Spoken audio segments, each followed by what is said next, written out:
Hey everyone, welcome to the Explainer. Today, we're going to do a technical walkthrough of a really cool, super flexible UI component for all you B4X developers out there, the B4XDaisyAlert. Okay, so here's the game plan. First, we'll get to know the component itself. Then, we'll dive into mastering its visual styles, see how to customize the content, and finally, we'll make our alerts interactive by adding some action buttons. All right, first things first, what exactly is this B4XDaisyAlert component? And maybe more importantly, what problem is it trying to solve for us developers? Well, at its heart, this thing is all about making your life easier. It's designed so you can create these really clean, modern-looking alerts with barely any effort. Think of it as a flexible building block for pretty much any user notification you can imagine. So what's the magic behind it? It really boils down to these 5 key features. You've got variants for quick and meaningful color theming, a few different styles to match your app's vibe, all the options you need for rich custom content, and of course, the ability to add interactive action buttons. And you know what? Getting this thing up and running is ridiculously easy. Just look at this code snippet. You initialize it, give it some text, and boom, add it to a parent view. That is literally all it takes to get a functional, professional-looking notification on the screen. It's built to be fast and intuitive. Okay, now for the fun part. Let's get into visual styling.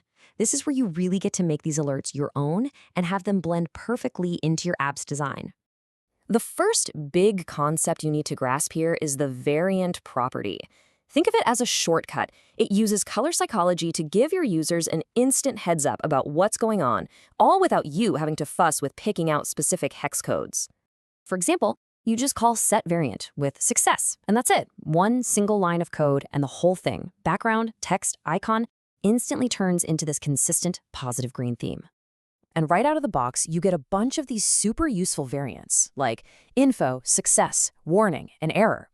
Each one automatically applies a distinct color theme and even throws in a default icon that reinforces what the message is about. But it's not just about color.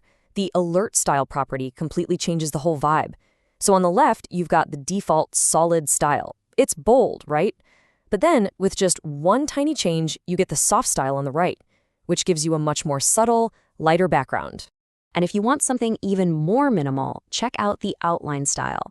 This one gives you a totally transparent background with just a colored border and text. It's absolutely perfect for those notifications that need to be there, but you don't want them screaming for attention. Okay, so our alert looks great.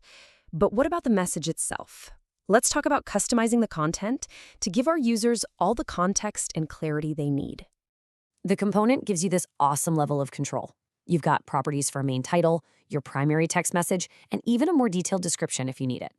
Plus, you can pop in your own custom SVG icon and even control its size. And what this lets you do is create a really clear information hierarchy. Look at this example. That bold title grabs your attention, and the description below gives you the details. It just makes the whole thing so much easier for the user to scan and understand in an instant. And you are definitely not stuck with the default icons. It is so easy to swap them out.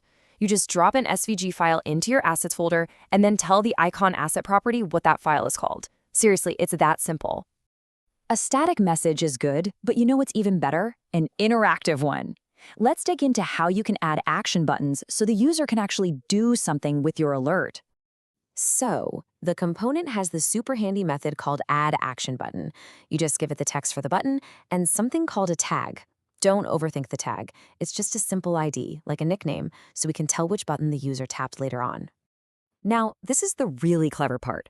Notice how that Add Action Button method actually returns a reference to the button view itself?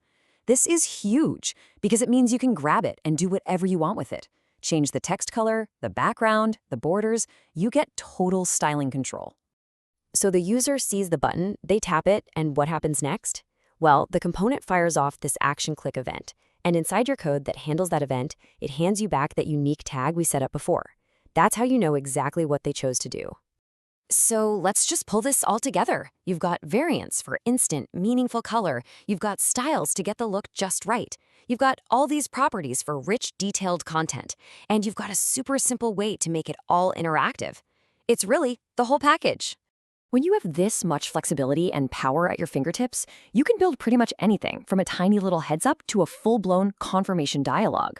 So it really just leaves one question. what important messages are you going to build with it?